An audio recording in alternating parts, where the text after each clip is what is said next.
Bom dia, nono ano. Vamos dar continuidade aos nossos estudos. Nós iremos agora prosseguir com o capítulo 8, que vem com o tema Japão. Aqui, né, na gravura de início, para começar a introdução do capítulo 8, nós temos a figura da capital do Japão, que a capital do Japão é Tóquio, como vocês podem estar observando aí, até no livro didático de vocês. O que nós vamos estudar neste capítulo 8? Nós iremos estudar toda a transformação de uma sociedade feudal em uma grande potência industrial ao que diz respeito à parte da economia. E é considerada a terceira do mundo, segundo dados do ano de 2018. Foi a economia que mais cresceu entre a Segunda Guerra Mundial e os anos de 1980. Vale também lembrar que o Brasil abriga a maior comunidade japonesa fora do Japão. O território brasileiro foi o principal destino dos imigrantes japoneses que deixaram o país na primeira metade do século XX. Aí vocês perguntam, e qual foi o território brasileiro que esses imigrantes se fixaram, passaram a residir? Foi no estado de São Paulo, é aonde a gente encontra a maior comunidade japonesa.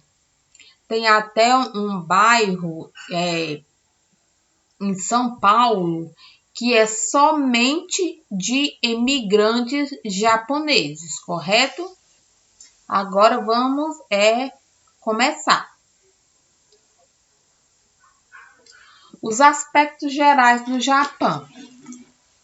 Vamos ver como é que está localizado o Japão. O Japão está localizado no extremo oriente, a parte mais a leste da Ásia.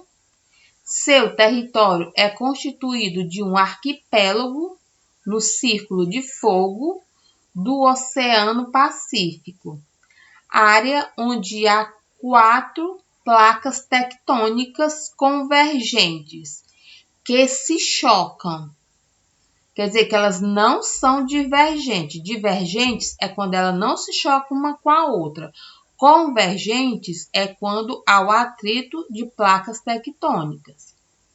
Ou seja, que se afastam uma da outra, como a placa africana e a sul-americana, por exemplo. Essa característica física explica a existência de vários vulcões em atividade no país, bem como a frequente ocorrência de maremotos e terremotos. O terremoto mais intenso que ocorreu no Japão foi no ano de 1923 e atingiu a capital japonesa, que a capital japonesa é Tóquio, matando cerca de 140 mil pessoas. Aí já no ano de 2011, na costa nordeste do país, foi afetada por um maremoto ainda mais violento, que atingiu 9,2 na escala Richter e foi seguido por um tsunami que provocou a morte de cerca de 20 mil pessoas e um acidente nuclear de grandes proporções na usina de Fukushima. Aí aqui vocês estão vendo o mapa, que é o mapa do círculo. Aqui está apresentado o mapa do Círculo de Fogo do Oceano Pacífico. O Círculo de Fogo margeia o Oceano Pacífico, temos aqui o Oceano Pacífico, incluindo a Cordilheira dos Andes, as Montanhas Rochosas, as ilhas do Japão, da Indonésia e das Filipinas. Nesta região encontra-se 82% dos 535 vulcões ativos existentes no planeta. Para vocês verem o tanto de vulcões que se apresentam no Japão, devido à concentração das placas convergentes, quer dizer, que as placas se chocam, aí por isso que há esse atrito e tem essas erupções desses vulcões ativos. Aqui nós temos. O país ocupa um arquipélago formado por mais de 4.000 ilhas no Japão, no Círculo de Fogo do Oceano Pacífico. Essas áreas de contato, o contato das placas tectônicas, que explica a existência, que dá-se a ocorrência dos vulcões, dos terremotos e dos maremotos, que nós sempre ouvimos falar nos jornais, que o grande número de vulcões ativos que acontecem no Japão, os terremotos e também os maremotos, devido ao contato dessas placas tectônicas, certo? Aí, dessas 4.000 ilhas, com uma área aproximadamente de 377.947 quilômetros quadrados, que eu disse aí que o país, o Japão, ele é formado por cerca de 4.000 ilhas, mas há 4 maiores e mais importantes ilhas, que são a ilha de Hokkaido, a Odissu, a Shikoku e a Kyushu. São as 4 maiores e importantes ilhas do Japão. Não esqueçam isso. São 4.000 ilhas, mas só essas 4 são as maiores e as mais importantes. Hokkaido, Odissu, Shikoku e Kyushu.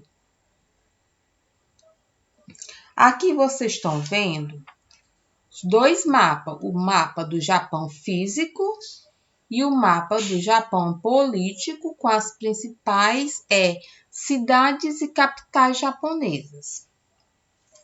Aqui o Japão é um pouco maior que o estado de São Paulo e com amplas extensões montanhosas, cerca de 80% da área total, que abrigava uma população de 126,7 milhões de habitantes no ano de 2017, o que explica as elevadas necessidades demográficas no país. As principais atividades econômicas concentram-se nas 4 grandes ilhas. Vamos recordar: 4 grandes ilhas: Hokkaido, Odissu, Shikoku e Kyushu. Visando encurtar a distância entre elas, devido a ser longa a distância entre uma e outra, o que foi que o governo japonês fez? Ele construiu túneis e pontes interligando-as uma à outra. Um imenso túnel com 54 quilômetros de extensão liga Odissu até a ilha de Hokkaido, certo? Para diminuir mais o transporte de mercadorias entre uma ilha e outra. A extraordinária indústria japonesa. Na primeira metade do século XIX, a agricultura ainda era a principal atividade econômica do Japão. Politicamente, o país mantinha-se isolado, opondo-se a qualquer aproximação com a civilização ocidental. Em 1853, Matthew Perry, oficial da Marinha dos Estados Unidos, conseguiu, por meio de um tratado com o governo militar japonês da época, autorização para que navios dos Estados Unidos atracassem em portos japoneses. Esse fato estimulou o comércio entre os dois países e mostrou ao Japão a possibilidade de se abrir para o mundo, o que começou a se tornar realidade em 1868, quando o imperador Meiji assumiu o trono e restabeleceu o poder imperial no país. O que foi isso? É também chamado de Revolução ou Restauração Meiji. De forma mais clara, o que significa isso aí? Foi um período de renovações políticas, religiosas e sociais profundas que ocorreram no Japão entre 1868 até 1900. É chamado também de renovação, posto que transformou o Império do Japão no Estado-nação moderno, o que resultou no fim do governo teocrático, ditatorial e feudal, certo? Desejando acompanhar o desenvolvimento tecnológico do mundo ocidental, o governo japonês passou a investir na implantação de fábricas em todos os setores nos quais o capital privado não tinha condições de atuar. As indústrias particulares não podiam atuar. Posteriormente, alguns estabelecimentos industriais foram vendidos a preço baixo a empresários particulares.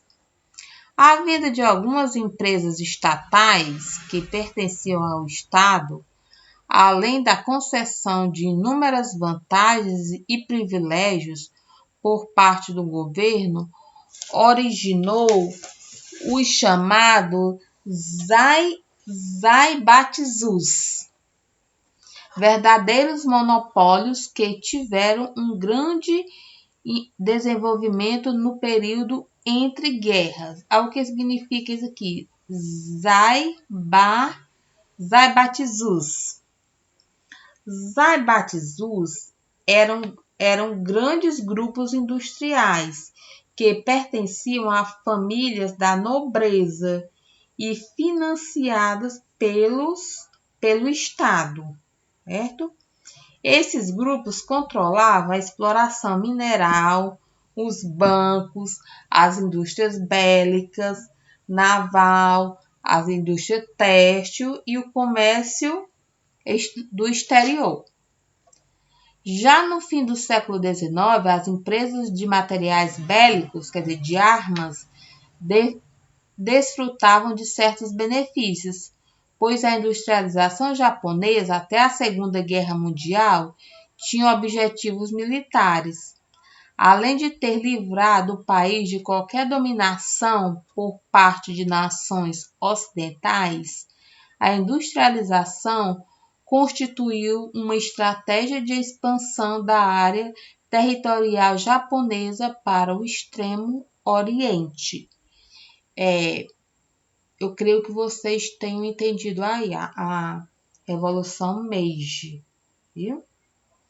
E também o Zaibatsus, que eram grandes indústrias industriais que pertencentes a famílias da nobreza e que eram financiados pelo Estado, o Zaibatsus. De imperialista a país dominado. Na fase imperialista, ou chamada também de expansionista, o Japão venceu uma guerra com a China no ano de 1895 e tomou posse da ilha de Taiwan e de outras menores. No ano de 1910, invadiu e dominou a Coreia. Na década de 1930, ocupou o norte da China, algumas províncias e, em 1931, a região da Manchúria. Durante a Segunda Grande Guerra Mundial, o Japão se aliou à Alemanha e à Itália, formando o Bloco do Eixo. Ele invadiu ou dominou, colocando governos submissos, várias áreas na Ásia, partes do litoral da China, Hong Kong, Macau, Filipinas, Indonésia, Camboja, Vietnã, Singapura, Brunei e Timor. Aí no ano de 1941, os japoneses atacaram os navios dos Estados Unidos, que foi o Pearl Harbor, o que provocou a entrada dos Estados Unidos na guerra. E no ano de 1945, com as cidades de Hiroshima e Nagasaki arrasada por 2 bombas atômicas lançadas pelos Estados Unidos, o Japão se rendeu e teve seu território ocupado por tropas estadunidenses até o ano de 1952. Correto? Dominado, mas nem tanto. O que nós podemos ver aqui? A elevação da produtividade industrial, que deu-se o financiamento dos Estados Unidos, a exploração da força de trabalho e a intervenção estatal na economia, e também a coordenação da política industrial na economia. Essa exploração da força de trabalho veio com os baixos salários pagos aos trabalhadores, elevados números de horas de trabalho e a falta de preocupação com as condições de trabalho, que não eram lugares acessíveis para os trabalhadores. No ano de 1980, houve uma elevação salarial, os salários começaram a subir, e uma melhoria da qualidade de vida da população, que resultou no Japão, a economia se volta para o mercado interno. Aqui nessa gravura, eu coloquei, são agricultoras que trabalham em um arrozal, que é a principal atividade econômica do Japão, em Osaka, no Japão. A integração entre a agricultura e a indústria tem aumentado no Japão, mas a tradicional rizicultura continua sendo a principal atividade agrícola do país, que é a produção de arroz. A recuperação japonesa. Um dos resultados da intervenção dos Estados Unidos no Japão foi a desmilitarização do país, com o objetivo de impedir que os japoneses voltassem a intervir na indústria bélica e no expansionismo. No entanto, desde os anos de 1990, o Japão vem se preocupando de forma crescente com a defesa de seu território e com os riscos das tradicionais rivalidades asiáticas, principalmente em relação à China e, mais recentemente, em relação à Coreia do Norte. Em 1991, quando a Guerra Fria terminou, o Japão passou a investir cada vez mais em armamentos, ultrapassando 1% do Produto Nacional Bruto, PNB. Fato que não ocorria desde a Segunda Guerra Mundial, com o fim do bloco socialista. Não havia mais razão para os Estados Unidos continuarem garantindo a segurança japonesa. Aqui vocês estão vendo trabalhadores em indústria siderúrgica em Yokohama, no Japão, no ano de 1952. Aqui está demonstrando o rápido crescimento econômico do país no pós-guerra, quer dizer, que após a Segunda Guerra Mundial. Foi resultado do esforço coletivo da população japonesa.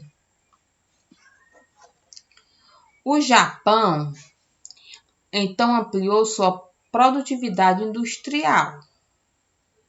Aqui tem alguns valores japoneses que podem ser identificados na política trabalhista dos japoneses. Nós podemos citar: as empresas recrutam os jovens para o trabalho assim que eles concluem seus estudos na universidade ou em outra instituição escolar.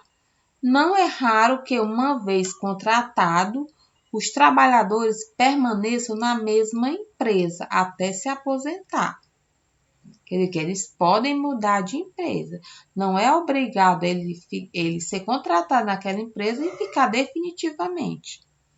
Há casos em que os filhos têm emprego garantido na empresa em que os pais trabalham antes mesmo de nascerem. O aumento de salário depende do tempo e de serviço da empresa e da qualificação para o trabalho. Cada empresa procura ter seu próprio sindicato, que inclui tanto os trabalhadores como seus diretores. Em vez de acirrar os conflitos, lançando as empresas contra os trabalhadores, tal como ocorreu muitas vezes nos Estados Unidos e no Reino Unido, onde o governo incentivou as empresas a se transferir de regiões nas quais os salários eram maiores para outras com nível salarial mais baixo. O modelo japonês procura integrá-los de acordo com acordos que evitam a eclosão de greves, que os salários acompanhem no mínimo os baixíssimos índices de inflação. Certo? Aqui são 5 itens bastante importantes aí quanto à sociedade de consumo, a parte trabalhista japonesa. Desenvolvimento e poluição.